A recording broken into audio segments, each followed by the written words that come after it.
The Fields on a Roop proudly presents Huddle Up, with Bucky Brooks, JP Shadrick, John Oehser, and NFL Network analyst and former Jaguar Bucky Brooks bring you the latest on your Jacksonville Jaguars. Welcome to the new era. Huddle Up with Bucky Brooks starts right now. Welcome in. It's Huddle Up with Bucky Brooks. It's Wednesday afternoon. The Jaguars and the Arizona Cardinals coming up this Sunday at 1 o'clock at TIAA Bank Field. JP Shadrick, John Oehser, and NFL Network analyst Bucky Brooks. Here's what's coming up on the program today. Bucky and John, of course. That's Wednesday for you. Looking ahead to Week 3 against the Cardinals. A lot to go through, and this Jaguars defense will have its hands full this Sunday. We'll get a couple social media questions and our final thoughts ahead of this Sunday's game. Bucky, good afternoon. Bucky Brooks with us in Los Angeles. And how you feeling midway through this week? Well, I'm good. I'm optimistic. I'm ready to turn the page on last week and move forward to this week. Week 3, trying to get a win, trying to get a dub. Trying to get a dub, John. Well, I got to ask. That's fascinating because you're the first person I've talked to outside the organization who's optimistic. Why, Buck? What do you got? Well, I mean, I'm optimistic Sunday, too, but I want to hear you. Any given Sunday, you just don't know. Like, I think if the defense can continue to make strides and if we can kind of fix the offense, I think it gives the team a chance. And I think that's all you're looking for. They certainly can't play as poorly as they played on offense in back-to-back weeks. You would like to think that something will happen, something will change. And so this might be a perfect get-right game for them because the Cardinals may look at the Jaguars and just overlook them and kind of chalk it up as an easy win. Now I've gotten right, JP. Okay, good. Right, we're setting you straight, John. The Jaguars are back on the practice field today, this afternoon. In fact, starting prep for the Cardinals in Week 3. A couple injury updates. James O'Shaughnessy, the tight end, placed on injured reserve, a high ankle issue. He'll be out a number of weeks, it feels like. C.J. Henderson's trying to work through a hip issue. Trey Herndon trying to come back from a knee injury. He's missed the first couple of weeks of the season, inactive. And the Jags signed eighth-year cornerback Nevin Lawson today. Urban Meyer met with the media before practice this morning, discussing what the team is missing and explaining the 3 most important things for any team. The number one thing that I've always worry about is making sure we have a really good locker room. The amount of time that's for 30 years, or really, I've been head coach probably almost 20 or something, that's always been number one of the point of emphasis is, first of all, quality people and good unity and guys sticking together, and they are. You know, I know the first 2 games haven't gone, and some of these guys have been part of this for a couple of years now, and it's like, I love our locker room. Our locker room, I just had a good talk with our team about it, and I see it on the sideline. I see it. I talk to the guys nonstop. Number 2 is health of players, and I can see, you know, the sports performance model being a positive so far. I know we get little dings here and there, but for the most part, our guys are utilizing it. And then the third thing is what brings your question up is the spark. You know, as Michael Jordan once said it in that documentary, is that Chicago Bulls struggled for years and years, and all they needed was a spark. And the spark happened to be Michael Jordan, but not just him. He had a bunch of guys around him, and that spark, you know, that's a stepping in front of a ball, intercepting it. You know, it's a spark is what? A spark is a great player making a great play. And how do you do that? It's called competitive excellence. You do it in practice. You work it, and you work to put the players in those positions. Okay, Bucky, got to have that spark, big plays from big players, game-changing moments. How do you find that for this Jaguars team? You know, I don't know if Urban Meyer can find it, but I think the players have discovered someone has to make a play.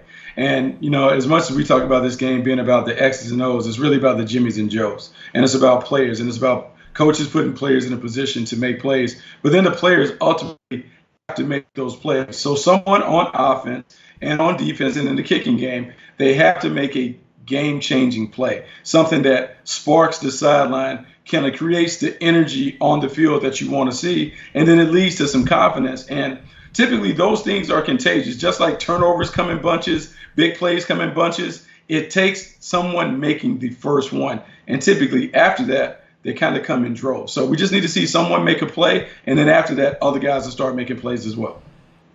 Yeah, I want some droves, JP. I mean, yeah, bunches. That's number one on my to-do list, droves this weekend. I mean, it's you know, to me, Bucky, if they could get a lead and hold it for a few series or into the second half, then I think the big plays come.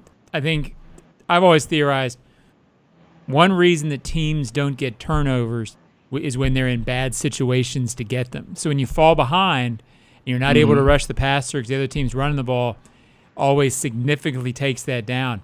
To me, something's got to happen this weekend early.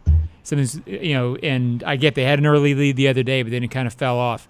They need some momentum. They need to get maybe a double-digit lead, an interception, something, get up, and then maybe those, the droves you're talking about will come. I just think it's a tough task against Kyler Murray this weekend. No, I think, John, I think you're on to something, right? This is a team that needs to play from in front. And the reason why they need to play from in front is because I don't care what anyone says. When you've lost, 16 or 17 games in a row, you feel the weight of that on the sideline. And the longer that you're behind, the more you have the, oh, no, here we go again, that kind of permeates not only the field, but the stadium. And so for the Jaguars, it would be nice to see them jump out to a 14-0 lead where they can play from in front and dictate the terms. As you point to, the turnovers. The turnovers do happen when the other team is chasing points, because now you get to pin your ears back as a pass rusher. Now your defensive backfield, they're laying off and beginning to kind of play and feast off those tips and overthrows due to the pressure getting after the quarterback. But it's hard to play great defense or opportunistic defense when the game is even or you're behind. It's just one of those things that the Jaguars have to find a way to get out to a fast start, and then they can kind of do some of the things that they want to do defensively. Yeah, you do wonder, JP. It was 15 in a row to start the season. Now it's 17. Yeah. In the off season, the 15 in a row wasn't talked about a whole lot because there was so much. It was a new era, all that stuff. But now that it's, there's two more under this regime, it's not about the past regime. Meaning, the 15 doesn't belong to this bunch, but now it's going to sort of be nationally. You're going to see graphics. You hope that they can get out of this before that starts to become a constant thing this year. It feels like it's starting to get constant with the national media and with that. So because the closer they get to that record, it's just going to happen. Be a storyline. And then, like Bucky said, you wonder if it will sort of permeate or start weighing on them. It'd be nice to get one, obviously Sunday or the next couple before that starts becoming a thing, because as I was getting to, it's not right that it should be a thing on this bunch. Yeah. But it'll happen. Yeah, it could. Yeah, and let's just hope that they nip that in the bud, if you will, very soon in the next week or two. Let's hear from the quarterback. Trevor Lawrence spoke with the media today. It's a small margin for error in the NFL, tight windows to throw the ball into, and it's an adjustment for him. Everyone's just better, and it's especially like technique and fundamentally. Like the corners are so much better. There's not as much separation. Like you see, even the touchdown to Marv, like there wasn't a ton of separation.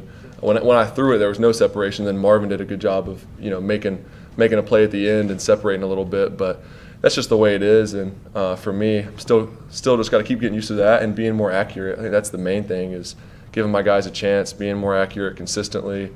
But I mean, I kind of knew everyone was going to be better when I got here. So it's nothing new really as far as that goes. I've always had that mindset.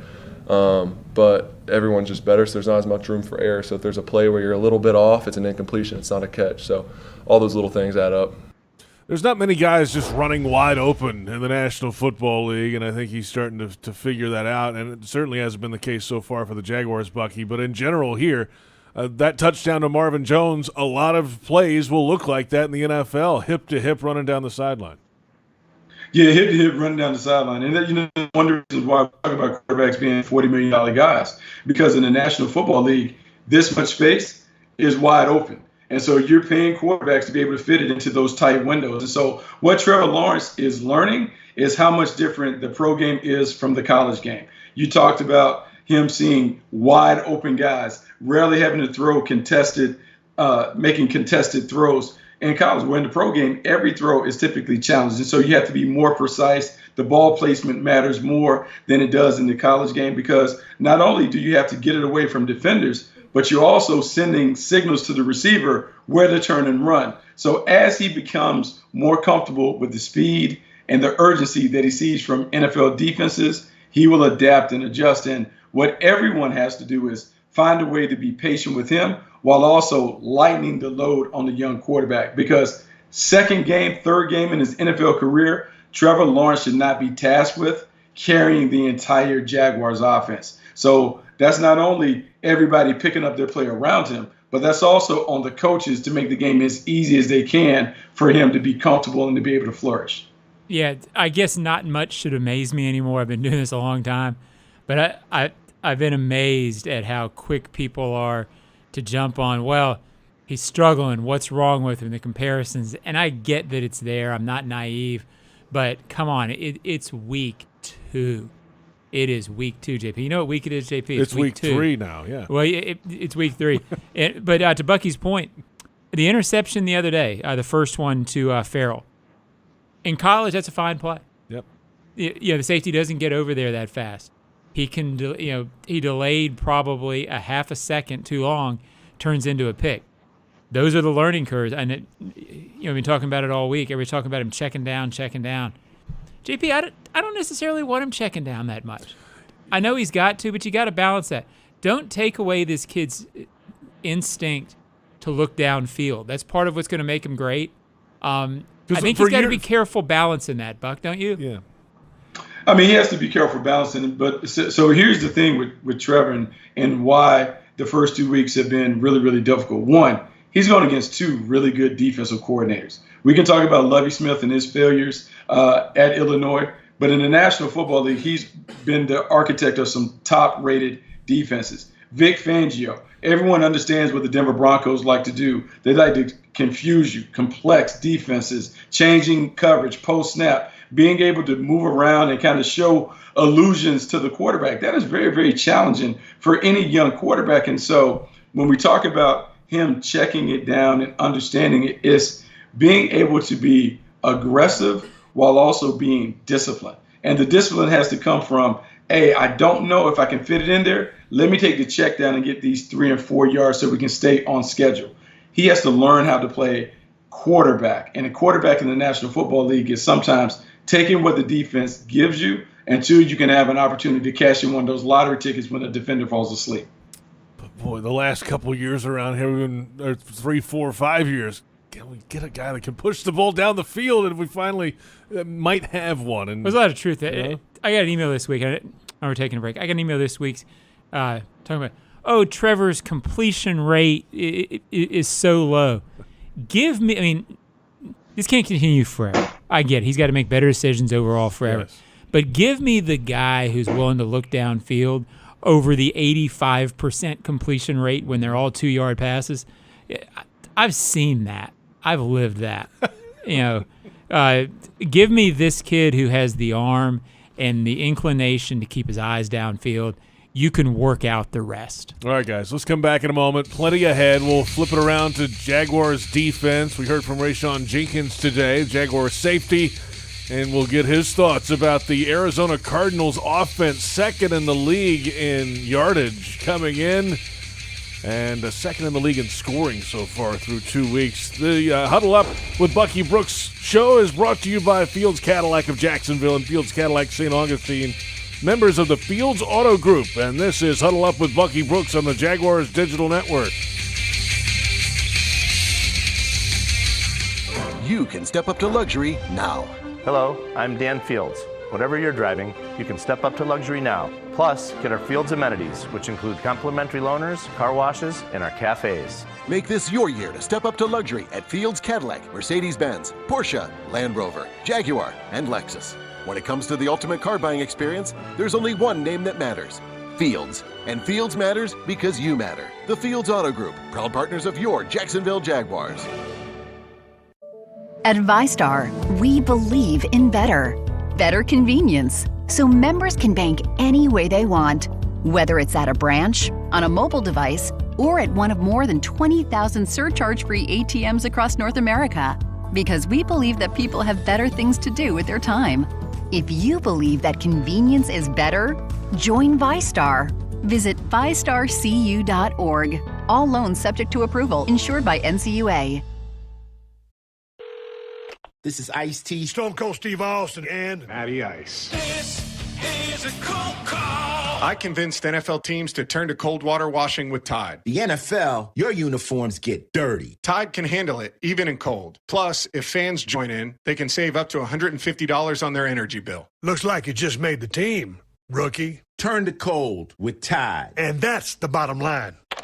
It's got to be Tide. Energy savings based on average when switching from hot to cold and non-HE machines.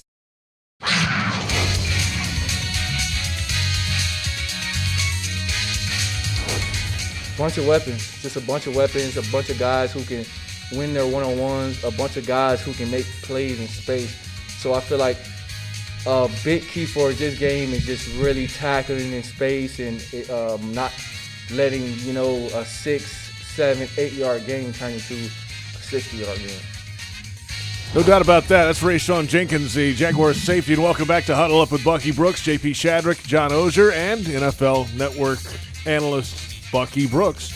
Who would know about tackling in space would be Rayshawn Jenkins. He has 12 tackles. They're all solo tackles this year. No assists for Rayshawn coming up in support. And it is a tall task this week. We touched on it briefly, but Kyler Murray is among the league leaders in a few passing categories early in the season. 7 touchdown passes.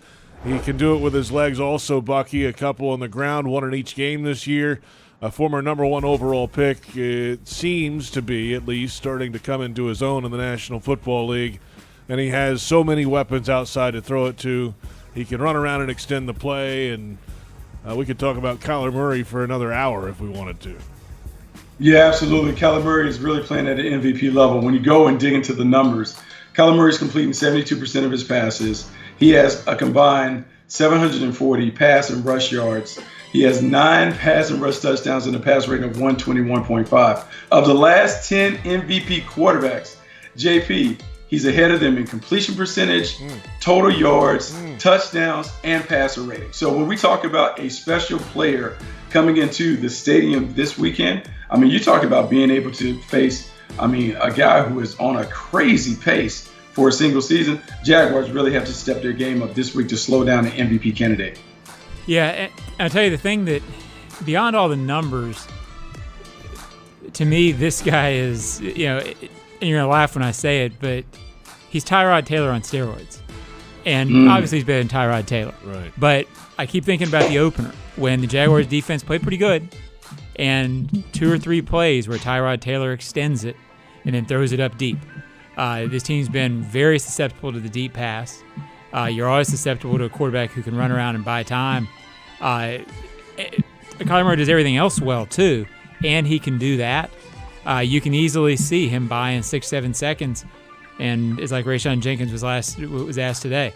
What if you have to cover for 6-7 seconds? And at the end of the press conference, Rayshawn said, look, I'm not going to lie to you. We're going to have to do that at some point, and they're going to make big plays at some point. The key to me for this game is those things are going to happen. You're probably going to give up, 14 points worth of big plays to this guy. When you have the opportunity, and the one thing about Kyler Murray, look at his stats over his career and this year, 3 interceptions he's thrown. He will give you an opportunity to catch the ball, to catch his passes if you're on defense. To me, they must take advantage of that and turn one of those into points. He wins games where he throws interceptions. Well, so it doesn't guarantee you anything, but they don't have a chance to me this weekend, the Jaguars, unless they take advantage of the times when he throws them the ball, and he will. Look, he absolutely will. And I think one of the things to look at is when you look at the next gen stats on Kyler Murray versus the blitz, because Joe Cullen wants to bring the pressure. Kyler Murray has torched the blitz in 2021. He is averaging 17.1 yards per attempt versus the blitz, 3 touchdowns, no interception, and a almost perfect passer rating, 154.9. So this is a deal where if you're Joe Cullen, you have to figure out, do we rush or do we cover? If we cover, he can run around all day in the back end and maybe scoot out and run. But if we blitz him, we're susceptible to the big play. This is what do you do, Buck? Yeah, well, come on, Scott. What do you do, Buck? How do you? Hey, man, you got to mix in both of them. You got to figure out You got to figure out a way to go after him. You got to figure out a way to use what we call simulated pressures, where it looks like you're bringing more than 4, but you're only rushing 4 and dropping 7 back in coverage. The number one thing that the Jaguars must do to change the way Kyler Murray plays, they need to hit him. And when you hit him, he tends to change, like most quarterbacks. And so if you want to get interceptions and those things, you have to find a way to penetrate the pocket, and you got to find a way to knock him down. They have that's a handful, by the way. They have a lot of weapons out there on the outside. We saw some of the highlights just a moment ago. Rondale Moore is actually the leading targeted receiver. Leads the team in receptions, leads the team in yardage. But a lot of that is, at least that we just saw, is like the pop pass before the snap, motion, jet sweep kind of things. And then, he had a long gainer last week. He was just wide open, and he threw it kind of a scramble play and threw it down the field. They left him open. But Rondale Moore, I brought him up to Urban Meyer last night, Bucky, on the Urban Meyer show, and that 2018 loss to Purdue, I don't think Urban has gotten over yet, because Rondale Moore torched Ohio State in that game and gave the Buckeyes their only loss of the year. That cost them a shot at the playoff and a national title that year, but Moore had 12 catches in that game. He's off to a great start. A rookie, a second-round pick out of Purdue, 5'7", but can really be a problem in this offense, Bucky. Yeah, he can be a problem because he can do a lot of different things, right? He's a guy that you just want to get it to him. Fly sweeps, jet sweeps in the backfield. You want to hand it to him, make him allow him to make his mark. And then in the passing game, quick option routes, bubble screens, things that get it into his hands fast, so he can turn those 3-yard gains into 4 and 5, 5 to 10, those kinds of things. But once again, before we even talk about defending the personnel on the outside, we got to make sure we get them in the right pecking order. However we ranked them, when it comes to DeAndre Hopkins, A.J. Green, Christian Kirk, Rondale Moore, we have to figure out the best way to neutralize those guys and which guys are you okay having big games if it comes to that. And so it's a tough decision, but Jaguars can't stop everybody. So who are you willing to allow them to have when you're trying to take away DeAndre Hopkins and maybe some of the other guys? So what's your priority list then? I mean, who we cannot let this guy beat us today? Man, it's tough, right? So DeAndre Hopkins can accumulate a bunch of yards, but not necessarily the quote-unquote big plays. I got to make sure that the others are contained. I don't want anyone to kind of come out of nowhere to hurt us with a 100-yard game. So let's make sure we take care of the other guys. Make this team have to rely on DeAndre Hopkins making a ton of plays, but let's make him rely on him making a ton of plays against blitz pressure. So can Kyler Murray find his favorite target while running around in the pocket? Because if he does that, then he has a chance. But if they don't have any inkling or any idea to how to slow this juggernaut down, you can forget about it, because they'll never be able to generate enough points to catch up. And don't forget about the tight end, too. I mean, he put up a big game last week for the Cardinals also. He's an option. That's been historically an issue for the Jags defense. Yeah, I think what Bucky said sort of rang a bell. To me, this is a game where Jaguars offense is going to have to keep pace. It's an outscore you game. Because I don't know if it's realistic to think you're going to hold the Cardinals to 17. Maybe you will, but statistically, they don't do that. And I guess the question for me is, can the Jaguars offense hit the big plays that Urban talked about him just barely missing last week?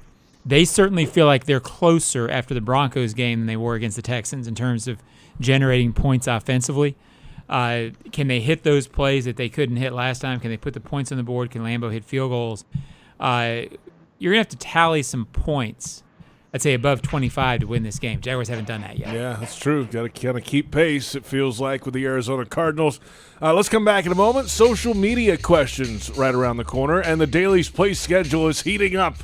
It's red hot, in fact, this week. 3-11 coming up tonight at Daily's Place. My guys. You're going? You're not going. Counting Crows, September 23rd. That's tomorrow. Coheed and Cambria, that would be what, Friday? Yes. AJR on the 1st. Brothers Osborne on October 2nd. DailysPlace.com for tickets. Santana was very good last night, John. That's what you said.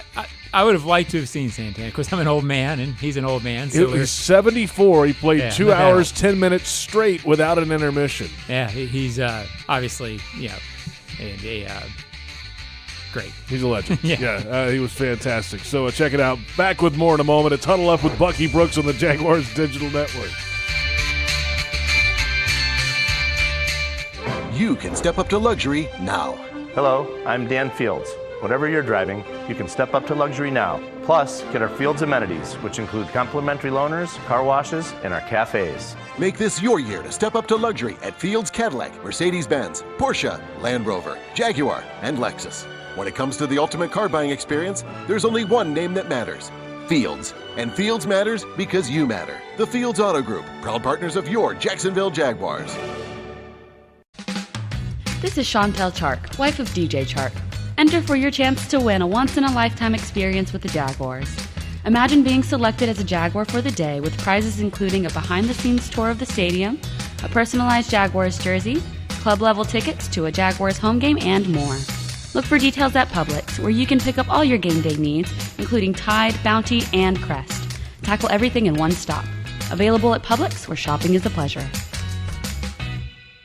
Your family isn't like anyone else's. Your home shouldn't be either. At Dreamfinders Homes, you can build the home of your dreams in one of their 30-plus communities in Northeast Florida.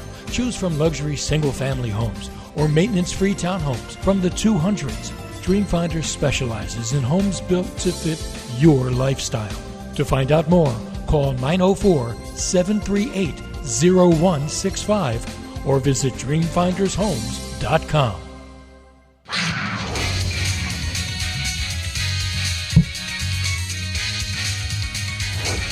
We got a great team. I love the locker room. I think everyone gels, get along great. Everybody works their butt off. But I will say, obviously, you don't want to be 0-2 this time. You'd rather have won at least one game, hopefully two. But I know we're getting better, and I know that's like frustrating for people out there. It's frustrating for us too. Like, we want to win. You know, we're here every day working our tail off to get better. We want to win, but I can feel us getting better, and the morale still really good. We got a great culture and a good environment here, and it's going to take a little time, but we're getting there. It's quarterback, of course, Trevor Lawrence today, getting ready for the Week 3 matchup, the Jags and the Cardinals at the Bank this Sunday, 1 o'clock. Be there. Tickets at jaguars.com/tickets or call 904-633-2000. And it is time now for social media questions. We've got a couple today, Bucky, for you. Let's go to question number 1 and get us started today on Huddle Up with Bucky Brooks at @the_JagsFan615. Bucky, after 2 weeks, the O-line has only allowed 2 sacks based on Trevor's low completion percentage. We have to give him credit for just getting the ball out to help these guys, right? #wise beyond his years. I don't know if this is sarcastic or what this is. I don't know if we give them credit because he only has 2 sacks, but I think it's a combination of the routes that have been called, Trevor trying to be, aggressive in terms of getting it out. However, you want to see the completion percentage go up. Like, we need to see more efficiency from the passing game. Hopefully they can run it, because typically the big plays come when you run the ball and orchestrate things in the passing game off play action. We need to see that combination somehow work together to get more production. I think the question has a point. I didn't read it sarcastically. Maybe it was. Okay. But I do think Trevor has awareness and gets the ball out quickly enough that it helps. He doesn't run himself into sacks. He doesn't hold the ball unnecessarily long. So I do think that's a positive. And the completion percentage, again, I think that's low because he's throwing the ball downfield more than he's throwing it short. So I think a lot of guys who have, a lot of checkdowns are going to have a higher completion percentage. It's got to get better, but I guess I just don't worry about that being low for very long. I don't think it's going to be a career-long trend for him. All right, let's move along. Go ahead, Bucky. You were about to say something, I think. No, I agree with you. I think people are really on Trevor Lawrence about the completion percentage and the passer rating and all of the struggles that we've seen the first couple of weeks, but he's a rookie quarterback. I think if he's still playing like this the last half of the season, then you're concerned. But I think the transition is different. And, by the way, typically you earn the number 1 pick because you don't have everything in place. It's still a work in progress, and so just be patient. Number 16 will be all right. All right. Well, JP, he could easily fix that if he wanted to. If he wanted to come out on Sunday and throw 35 4-yard passes and take no chances. Right. No, I mean, sure. if he wants to fix that, if he's worried about that, he could go fix it. I don't think he will. I think he'll continue to try to get better within the context of his game and the way he plays, which is what he should do. So don't be Charlie Checkdown. Charlie Checkdown. Not good. Not good for business. Let's move on to our next question. The grand reveal ruined. That's my bad. Evanoff Joel. At what point will we see the running game become a priority in this offense? Even when we were in the game against Denver, we passed too much, 33 passes, 16 rushes. Do you see this pass-to-run ratio changing anytime soon? It needs to change. It has to change. And the only way it's going to change is if Coach Meyer goes into the coaches' offices and said, I want to see more run. And I want to see us hit 25 to 30 on the attempts mark. Sometimes gameplay will change what you want to do, but the running game has to be featured prominently. And I'm not saying run it on first, second, and throw on third down, but you have to give the other guys an opportunity to get involved. I understand the fascination with Trevor Lawrence. I think it's clear that he is the most talented player on offense, but right now he might not be the best player. So let's look at what James Robinson is doing. Is there someone else that can alleviate some of this load on him while he is becoming more comfortable and acclimating to the National Football League? It has to be others. And so I won't blame the players. I'm going to say this is on the coaches. The coaches have to figure out a way to stay with the run even when it's not producing at the level that they wanted to early in the game. Yeah, I agree to a point. I think the runs the other day could have been, 16? I think it could have been up around 20, 21 maybe. When you only run 50 plays and you're down double digits in the second half, I thought the incredible discrepancy on Sunday was more because they didn't get any plays in the second half. So or at all. I mean, 50 plays is not very many in the NFL. No, I mean, they had 5 minutes of possession in the first quarter. It was like, I thought that had a little bit to do with it. But I thought in the second quarter of that game the other day, there were a few times, maybe a few drives right in there where they got to 2nd and 3, 2nd and 2, and then thought to themselves, okay, we're in this situation where play action can work now. And they got away a little bit of it at a couple of times. But I think they want to run. I just think it's been hard to get to it the way the games have been played out to the extent that everybody wants. So maybe I'll be wrong. Maybe they'll keep throwing all over the yard just because. But I just don't sense that that's what they want to do. No, I don't think they want to do it. I think it's easy, though, because Trevor Lawrence is a shiny new toy, right? And so when you're a play designer, you're Darrell Bevell, always throwing Brian Schottenheimer because they have to be in cahoots. It's easy to think about, man, here's what we can do. Because we've all been there at the practice field and seen Trevor put some wild throws together. It's easy to kind of put the cart ahead of the horse in terms of, hey, man, we want to get to this. We want to be able to throw it, and let's put him in this situation. And we forget that he only has 2 NFL games under his belt, and he didn't have a full preseason based on how the old model was. I think this is one where, as you're the play caller, you have to be a little more disciplined in terms of, I'm not abandoning the run. I have to, even if I have to eat some of these negative plays, I have to continue to put up these attempts because the attempts are eventually going to lead to success because now we're going to be able to play action after they're aware and cognizant of the running game.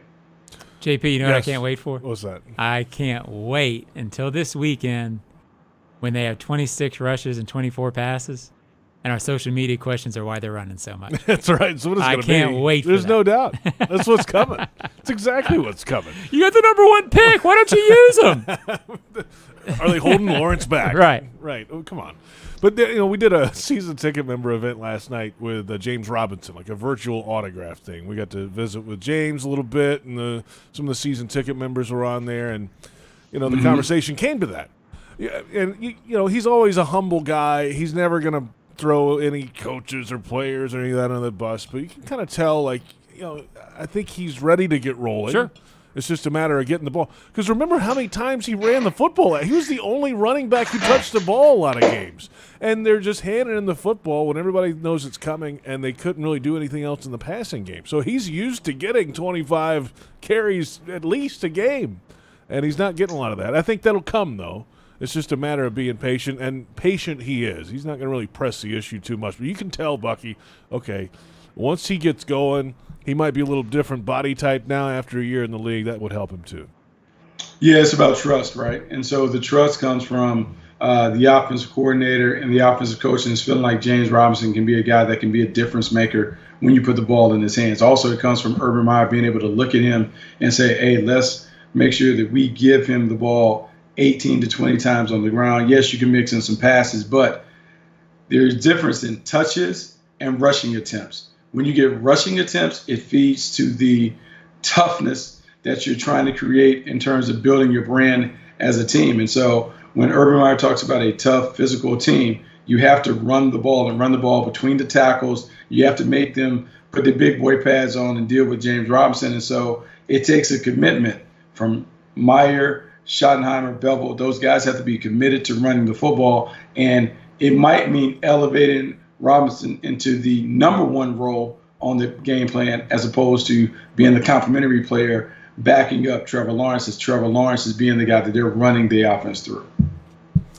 There you have it. The social media questions are in. Thank you for the submissions today. And we're back in a moment with our final thoughts. We'll hear from Urban Meyer one more time from his press conference today and get you ready for week number 3. Remember to subscribe to the official Jaguars podcast network on Apple, iTunes, Spotify, or wherever you download your pods. Give us that 5-star rating and a comment. And it's Huddle Up with Bucky Brooks on the Jaguars Digital Network. You can step up to luxury now. Hello, I'm Dan Fields. Whatever you're driving, you can step up to luxury now. Plus, get our Fields amenities, which include complimentary loaners, car washes, and our cafes. Make this your year to step up to luxury at Fields Cadillac, Mercedes-Benz, Porsche, Land Rover, Jaguar, and Lexus. When it comes to the ultimate car buying experience, there's only one name that matters: Fields. And Fields matters because you matter. The Fields Auto Group, proud partners of your Jacksonville Jaguars. Your family isn't like anyone else's. Your home shouldn't be either. At Dreamfinders Homes, you can build the home of your dreams in one of their 30-plus communities in Northeast Florida. Choose from luxury single-family homes or maintenance-free townhomes from the 200s. Dreamfinders specializes in homes built to fit your lifestyle. To find out more, call 904-738-0165 or visit dreamfindershomes.com.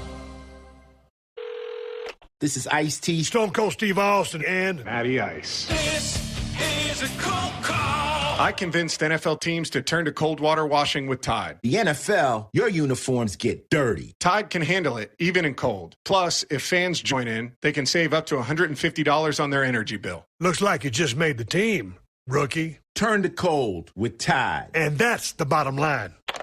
It's got to be Tide. Energy savings based on average when switching from hot to cold and non-HE machines.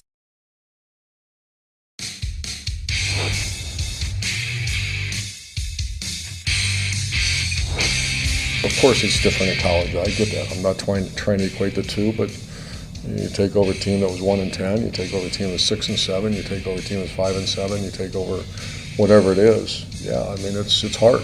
It's really hard. And I knew it was going to be hard, but well, like I said, my focus is on what? I'm not worried about what happened here last year, the year before. I'm worried about the locker room. How's our locker room going? Our locker room's fantastic. How's the chemistry on the team? Fantastic. How's the relationship amongst the coaching staff? Fantastic. Just working your what's off.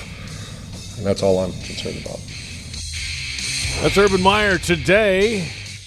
Asked, how difficult is it to turn it around or learn how to win when half the roster's been involved in a bunch of losses? There's your answer right there from the Jaguars head coach. Final moments of Huddle Up with Bucky Brooks today. By the way, the Hall of Fame announced their nominees for the 2022 class today. And 3 Jaguar names are on there. Tony Baselli, Jimmy Smith, and Fred Taylor all nominated. So that's a good first step, at least. And now the next steps are the big ones, of course. Getting the semifinalists and then the top 15 finalists in January. That's when you get in the room on Super Bowl weekend. And let's hope this is the year for Tony. And Fred Taylor's been in the semifinalist list once before. Jimmy Smith quite hasn't cracked that level yet, but maybe, once one maybe goes, John, then the rest might follow. Yeah, I mean, I guess there's a little bit of an element of, I think Tony gets in this year, and then once he gets in, maybe there's more of a push for Fred, although I think there is a push for Fred. And I've always been of the belief that once Fred, quote, gets in the room, I think he'll get from 25 to 15 at some point. once he gets in the room and the voters start looking back at the things he did on the field, all you gotta do is go to YouTube. I don't know if the voters go and watch until they actually get in the room. His best is about as good as there's been in the last 30 years. Oh, we lost Bucky. We will get back. Oh, there he is. All right, now I think about, when I think about Fred, I think about Edgerrin James just getting in. And I think Edgerrin James provides a bit of a blueprint for Fred to get in. I think it took a while for people to really appreciate Edgerrin James' greatness, just like it has taken viewers, fans, time to appreciate what Fred Taylor brought to the table. But he was a dominant running back during his time. And when he was in his prime, I don't know if there were many that were better. And so you would like to think in time he'll get his opportunity, just like with Tony and Jimmy. All right, guys, final thoughts here. Got to find a spark. On offense, actually on defense too. How about somewhere a spark on both sides of the ball? They got it on special teams last week with the kickoff return late, but just couldn't finish the rally a week ago. And then they're playing against one of the best offenses in football through 2 weeks. John, yeah, margin for error has been talked a lot around here the last couple of weeks. This is a small margin for error for a game. To me, if you drop interceptions, if you don't catch the ball given the opportunity, or if you miss a big play, if DJ Chark breaks open and Trevor misses him, you're not going to get a whole lot of those. If you hit all those, then you've got a chance. You got a chance to keep pace. But this is a game where the offense needs 30, and so far it hasn't done that. And you got to figure they've got to hit their opportunities when they're there to get to that number. Yeah, and thinking about a spark, one of the things that I believe the Jaguars will probably consider, I wouldn't be surprised to see them play with more tempo. I know you don't necessarily want to get in a shootout with Arizona, but I think this has to be one where you think about what is best for your team and your quarterback. And what I've seen from the quarterback in 3 years at Clemson, they played at a quick pace, a tempo. They had some easy layups built into the offense. They need to bake some of these things into the Jaguars offense to get the quarterback going. Because once he gets going, the energy and the crowd and the stadium will get the rest of the team going. But I think everyone on the team understands how special Trevor could be. Now it's on the coaching staff to give him an opportunity to be special. And maybe you need to find a way to jumpstart it by playing a little quicker, a little faster, even though you don't want to get to a track meet with this team. All right. There you have it. Our final thoughts are in. Bucky, have a great rest of the week. We'll talk to you on pregame Sunday. Let's do it. Bucky Brooks out of here. John Oehser out of here also. Joe Fortunato on audio. Brent Reber on the video side. I'm JP Shadrick. Thank you for watching. It's Huddle Up with Bucky Brooks on the Jaguars Digital Network.